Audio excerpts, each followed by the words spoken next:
Unified 911, anong matutulong namin sa'yo? Anya ti maitulong mi ken kahapon. Anong may tatabang ko sa imo? Unsay akong ikatabang nimo? Ngini makadabang na misal ka no. Sa anumang wika o dialekto, may tulong na darating sa iyo.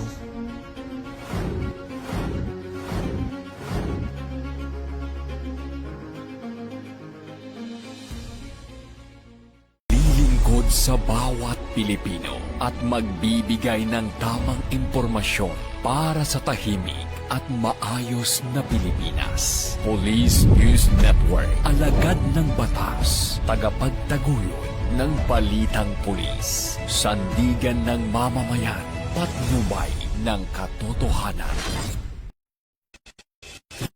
Kampo Krame, maghahatid ng pinakahuling kaganapan at nagbabagang balita. Ito ang PNN Police News Network. At ngayon, ang inyong mga tagapagbalita. Magandang araw, bagong Pilipinas. Ako ang inyong alagad ng batas, tagataguyod ng Balitang Pulis, Patrolwoman Mary Grace Artizuela mula sa PNP Anti-Cybercrime Group.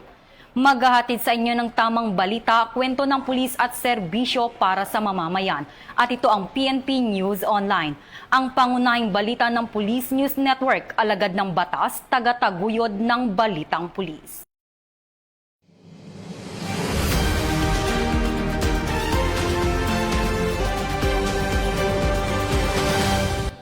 Narito ang mga balitang hatid ng ating PNN correspondents mula sa iba't ibang panig ng bansa.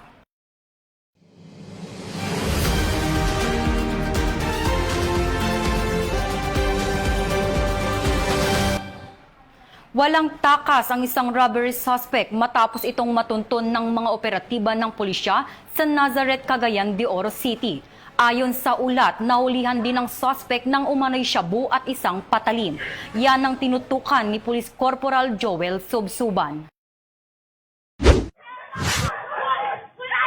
Arestado ang isang lalaki na sangkot umano sa viral na insidente ng pang-hold up matapos itong matuntun ng pulisya sa barangay Nazareth, Cagayan de Oro City noong Abril 30, 2026. Na-recover mula sa kanya ang hinihinalang shabu at isang patalim. Kinilala ang sospek sa alias na Kuko, 24 anyos, residente sa barangay Carmina ng nasabing lungsod. Agad na nagsagawa ng follow-up operations ang mga otoridad at natuntun ang sospeka sa 9th Street habang may dalang patalim. Sa paglapit ng mga pulis, nakita ang isang bladed weapon na tinatayang 15 pulgada ang haba nito. Nanlaban umano ang sospeka dahil upang magkaroon ng maikling habulan. Tuluyan itong naaresto sa loob ng bakuran ng San Antonio Parish Church sa 12th Street ng nasabing barangay. Sa isinagawang body search, na-recover ang 2 sachet ng hinihinalang shabu na may tinatayang bigat na 0.5 gramos kasama ang isang quenpors at improvised scabbard ng patalim. Isinailalim sa forensic examination ang mga nakumpiskang iligal na droga sa Regional Forensic Unit 10 sa Patag, Cagayan de Oro City. Sa kasalukuyan, nasa kustodiya na ng Police Station 9 ang sospeka habang inihanda na ang mga kasong paglabag sa RA 9165 at illegal possession of bladed weapon laban sa kaniya. Mula dito sa Kampo Alagar, ako po ang inyong Police News Network correspondent mula sa Regional Public Information Office ng Police Regional Office 10, Corporal Joel Lazaro Subsuban, alagad ng batas, tagataguyod ng balitang pulis. Maraming salamat, Corporal Subsuban. All out ang suporta ng Philippine National Police sa mga apektadong komunidad sa patuloy na pag-aalboroto ng Mayon Volcano, kung saan pinagtutuunan ng pansin ang seguridad, kaayusan at agarang pagtulong sa mga residente. Ang detalye ng report mula kay Patrolwoman Sari Bernales. Pinaigting ng Philippine National Police ang kanilang presensya at operasyon sa Albay matapos makapagtala ng pyroclastic density current o USON ang bulkang Mayon kahapon, Mayo 2. Ikinalat ang mga tauhan ng Police Regional Office 5 sa mga bayan ng Kamalig, Ginubatan at Ligao City upang magbigay ng seguridad, mamahala sa daloy ng trapiko para sa mga emergency vehicles at magbantay sa mga checkpoints upang matiyak na walang papasok sa mga danger zones. Aktibo ring nakipagtulungan ng kapulisan sa mga lokal na pamahalaan at Office of Civil Defense sa paglikas at pag-alalay sa mga residente patungo sa mga evacuation centers. Sa pamamagitan ng pag-activate sa Kasurog Disaster Emergency Assistance Response o ang DEAR Team, ipinamalas ng organisasyon ng kanilang kahandaan sa disaster response at makataong paglilingkod. Ang hakbang na ito ay bahagi ng layunin ng bagong PNP para sa bagong Pilipinas na maghatid ng serbisyong mabilis, tapat at tunay na nararamdaman ng mga mamamayan, lalo na sa aspeto ng kaligtasan at kaayusan sa mga lugar na apektado ng kalamidad.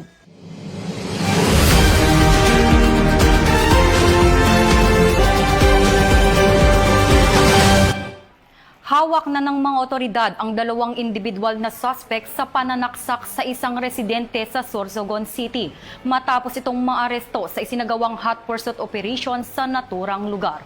Ang kabuuan ng report mula kay Police Corporal Chris Gopela. Suspect sa pananaksak arestado sa mabilis na hot pursuit operation sa Sorsogon City. Mariing kinundina ng Sorsogon Police Provincial Office ang karumal-dumal na insidente ng pananaksak na nagresulta sa pagkasawi ng isang residente sa Barangay Kapuy, Sorsogon City. Agad namang rumisponde ang mga operatiba ng kapulisan kasunod ng insidente dahilan upang maisagawa ang isang mabilis na hot pursuit operation.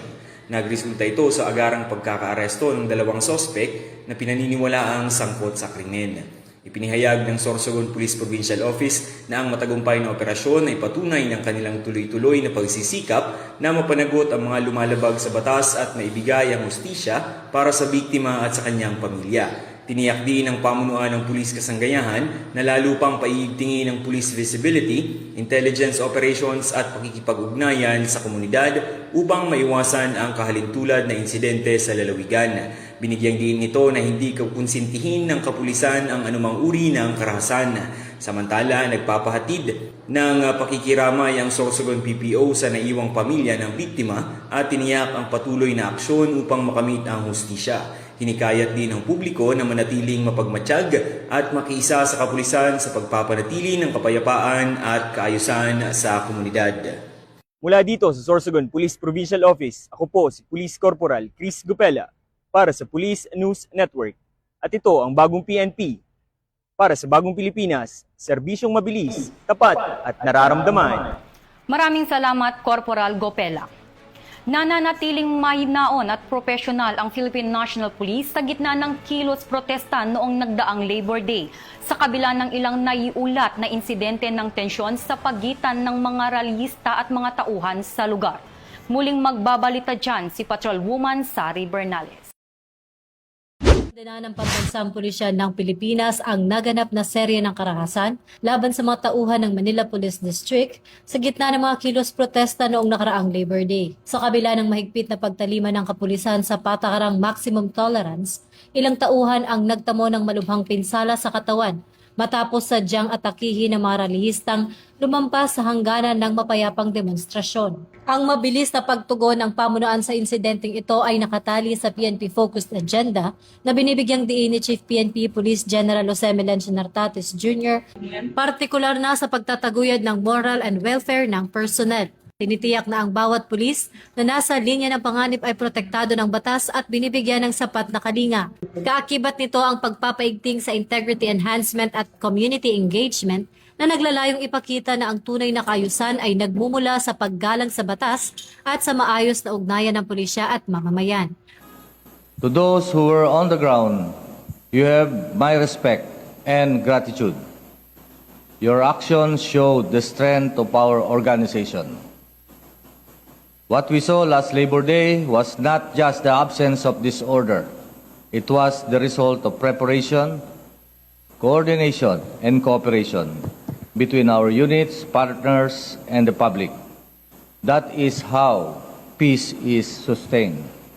Muli, maraming salamat sa inyong sakripisyo. Kaugnay nito, nananawagan ng PNP sa publiko at sa mga lider ng mga militanteng grupo na pairalin ang disiplina at huwag gamiting dahilan ang malayang pamamahayag upang manakit ng kapwa.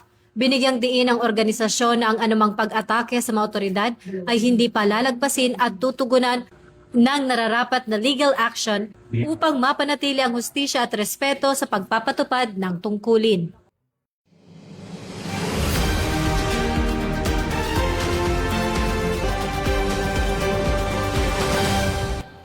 Pinangunahan ng Sorsogon Police Provincial Office ang isang makabuluhang Memorandum of Agreement signing kasama ang Sorsogon College of Criminology Incorporated na layuning palakasin ng ugnayan sa larangan ng edukasyon at pagpapaunlad ng kasanayan ng mga estudyante. Nakatutok dyan si Police Staff Sergeant Angeli Yonson. Nagawa ang recitation, dialogue, at MOA signing ceremony sa Sorsogon College of Criminology Incorporated na dinaluhan ng mga opisyal ng kapulisan, pamunuan ng paaralan at iba pang stakeholders. Pinangunahan ni Police Colonel Alex Daniel, Provincial Director ng Sorsogon Police Provincial Office, ang aktibidad kung saan naghatid siya ng mensahe ng suporta at inspirasyon sa mga mag-aaral at faculty ng institusyon.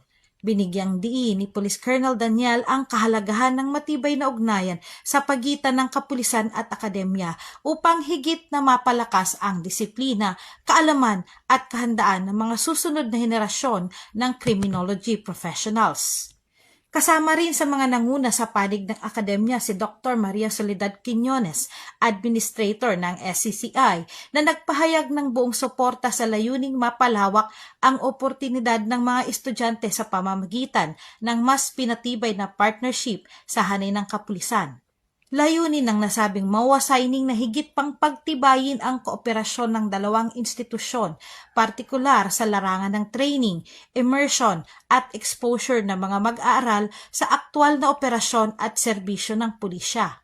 Ayon sa Sorsogon PPO, ang aktibidad ay patunay ng patuloy na kolaborasyon ng kapulisan at akademya tungo sa pagpapaunlad ng kalidad ng edukasyon at pagpapanatili ng kapayapaan at kaayusan sa lalawigan ng Sorsogon. Mula dito sa Sorsogon Police Provincial Office, ako po si Police Staff Sergeant Angeli Bionson, nag-uulat para sa Police News Network, at ito ang bagong PNP para sa bagong Pilipinas, serbisyong mabilis, tapat at nararamdaman. Maraming salamat, Staff Sergeant Yonson. Sa tuloy-tuloy na kooperasyon ng pulisya kontra kriminalidad, tinatayang 11 milyong pisong halaga ng pilfered oil o paihi ang nasabat ng mga operatiba ng Criminal Investigation and Detection Group sa lalawigan ng Batangas na nagresulta sa pagkakaaresto ng isang suspect sa krimen. Muling magbabalita dyan si Patrolwoman Sari Bernales.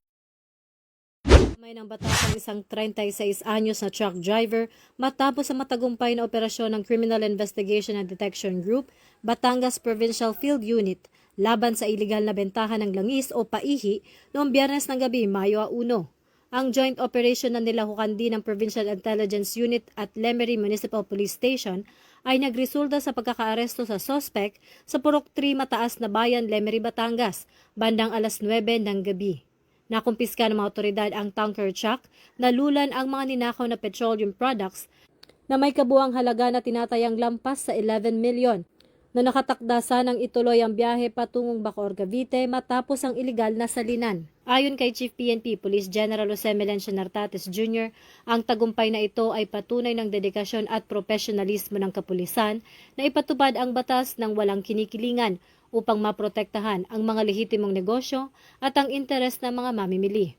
Nananawagan naman ang pamunuan ng PNP sa publiko na manatiling mapagmatsyag at huwag tangkilikin ang mga produktong petrolyo na nagmula sa mga iligal na operasyon gaya ng paihi dahil bukod sa labag ito sa batas, panganib din ito sa kaligtasan ng komunidad. Hinihikayat ang bawat mamamayan na agad iulat sa pinakamalapit na himpilan ng pulisya ang anumang kahina-hinalang galaw ng mga tanker o iligal na bentahan ng langis sa kanilang lugar. Sa pamamagitan ng aktibong pakikipagtulungan ng bayan, mas mapapabilis ang pagsugpo sa mga ganitong uri ng krimen tungo sa isang mas ligtas at maunlad na Pilipinas. Mula rito sa Campo Crame, ako si Patrolwoman Sari Bernales, nagbabalita para sa Police News Network. At ito ang bagong PNP para sa bagong Pilipinas, serbisyong mabilis, tapat at nararamdaman.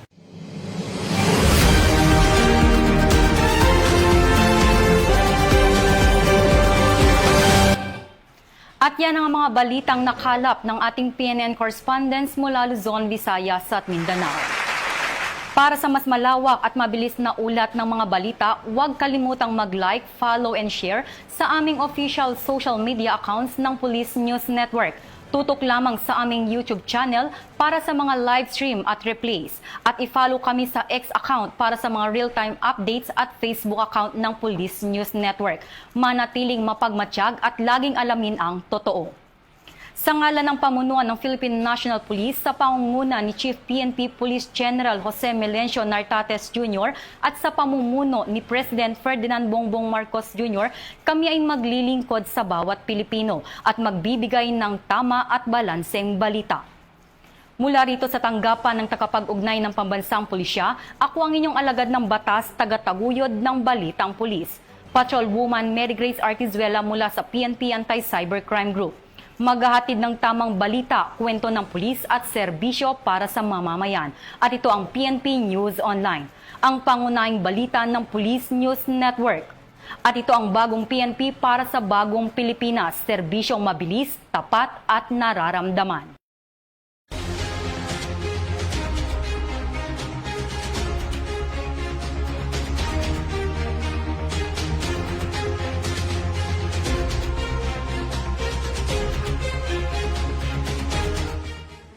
Police News Network, alagad ng batas, tagapagtaguyod ng balitang pulis.